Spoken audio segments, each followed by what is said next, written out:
In the midst of fertile farmlands in Bavaria, southern Germany, lies the old town of Nördlingen. It is a town of tradition. Hourly from dark till dawn, the Nachtwächter, the night watchman in the steeple of St. George's Church, sings out his password. And when it is answered from the town hall down below, it means that all is well. The view the watchman has today differs little from that of his predecessors 300 or 400 years ago. The town huddled around Old Daniel, as the Nördlingers call their main church, and enclosed by the same medieval defense walls. Even the houses have changed little, although some date back to the 30 Years' War in the 17th century, or even longer. People still live in them. The fortified walls and the towers are almost 600 years old. They served a useful purpose in the days when Nördlingen was important as Freistadt, a free imperial city. Today, it is just a quiet country town. In Tanner Street, where that trade once prospered, there is only one tannery left in operation, and that may close soon for lack of demand. Today, Nördlingen is more important as a market town. Once a month, the farmers from the surrounding country bring in the cattle they wish to sell. The animals are tied to bars set up on a wide street, and the traders walk around and make their appraisals and offers. When a sale is completed, all concerned combine efforts to get the animal onto the buyer's truck. The monthly hog sale is held in the market square. Buyers check pigs for liveliness as a sign of health. They will buy them by the litter or in small lots and make their offers accordingly. There are still old-timers in their traditional garb to be seen. They like to watch the bargaining, and the longer it takes, the better. They say a true Bavarian farmer doesn't budge, and before taking a penny less, he would rather carry his pigs back home. The country around Nördlingen is a wide, shallow basin with well-tended fields, rimmed by gentle hills and dotted with small villages where the farmers live. This is the village of Holheim. It has a population of 300.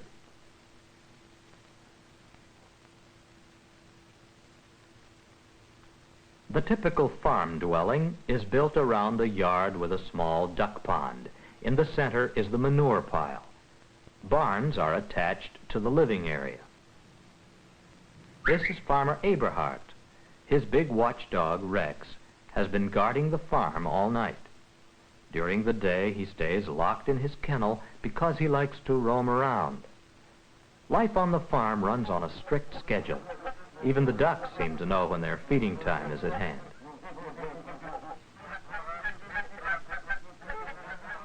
After Farmer Eberhard has opened the gate, he will look after his cattle. In the meantime, his wife feeds the ducks and the chickens and gets the 2 children ready for school. The village of Holheim is much too small to have a school of its own, so Rainer Eberhard and his friend Helmut must go to another, larger village, 3 miles away, where there is a rural school.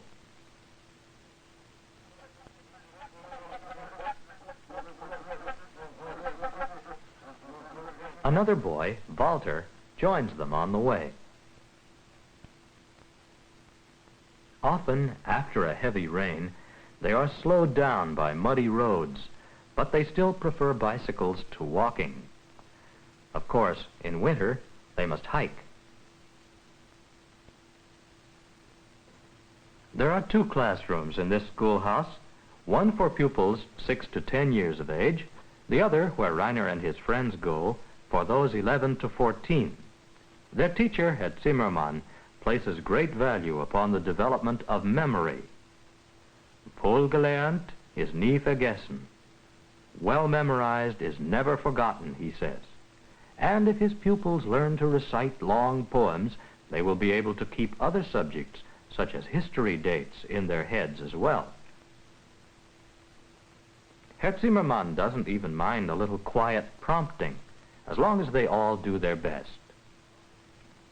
While the children plow through their poems, their parents plow through the fields. Farmer Eberhard and his wife prepare the ground for seed potatoes. Helmut's parents are planting a field to wheat. In Germany, the farm woman must help her husband in the field more than ever because hired hands are hard to find. Horses and cattle are still commonly used to pull farm implements, and tractors are still rare because many small farmers can't afford them. This farmer works alone, seeding his potatoes. It is a slow process. One by one, they must be tossed and then pressed into the ground. The Eberhards have more acreage and have hired some women to speed the work. Even the children join them after school, and they like it. They can't learn it early enough. They'll have to do their homework after supper. Other children have to work much harder. Spreading manure with a heavy fork for a couple of hours is a hard task for this boy, but his father works at something else, and this is important and must be done too, and it's for him to do it, so he does it. Everyone must work. Only the very aged may rest and watch the summer come. Harvest time starts a new round of work, late in summer. In the apple orchards, ladders are propped against heavy branches, and everybody gets busy. The children consider it a lot of fun, at least the first day. Who wouldn't like to pick apples right from the tree? Their parents are used to it. They have done it for many years. But even for them, the first day of the harvest means something special. Now they begin to see a reward for the season's labor. If the weather stays reasonably dry until the whole crop is in, they can hope for a good market. Some small farmers grow certain field crops just for their own needs and to fill small local demand. Harvesting beets in this manner may not seem very efficient, but it is a task an elderly person can still usefully perform. After all, a cartload a day is all that is needed.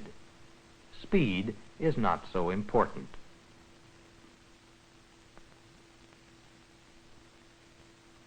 It is different with Farmer Eberhard, who owns 50 acres, a large farm for Germany.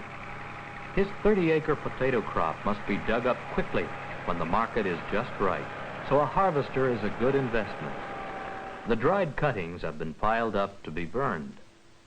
Then, with the smoke from many little fires drifting across the field, the Eberhards and their helpers gather the dug-up potatoes into baskets and buckets. There will be a ready market for them. The average German consumes 360 pounds of potatoes a year. One woman has brought her small boy, who learns what to do by watching Rainer for a while. When the baskets are full, they are dumped onto a trailer that will take them to the farmhouse.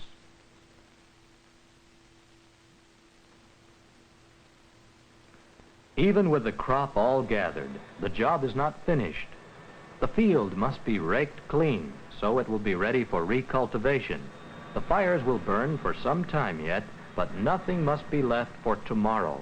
Tomorrow it might rain. The potatoes have been weighed and put into sacks at the farmhouse. The next day they are taken to the farm cooperative office in Nördlingen, where they are checked, and Herr Eberhard receives proper credit, and with it he may purchase supplies or he can take the cash.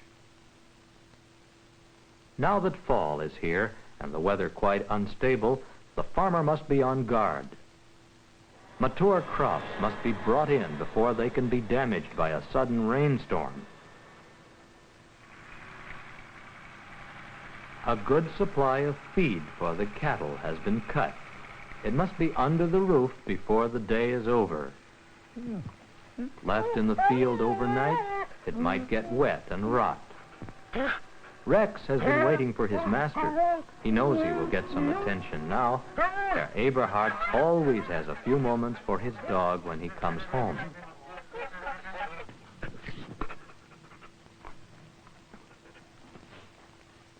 The women drag the cart with the corn into the barn. The day's work is over. Rex has been let out of the kennel and has found some milk, the cat's milk, that is. But the cat doesn't mind. They're on friendly terms. Herr Eberhard has received official plaques attesting to the good health of his cattle. This is important, for now he may freely send them to the market in Nördlingen for sale. The whole region had been under quarantine the 2 previous years when some cattle were found to be diseased. But now that this is over, trade is brisk because of higher local demand. The hog market is doing well, too. The Germans are prosperous, and they spend more than 1/3 of their earnings on food. Thus, more money gets into the hands of the farmer.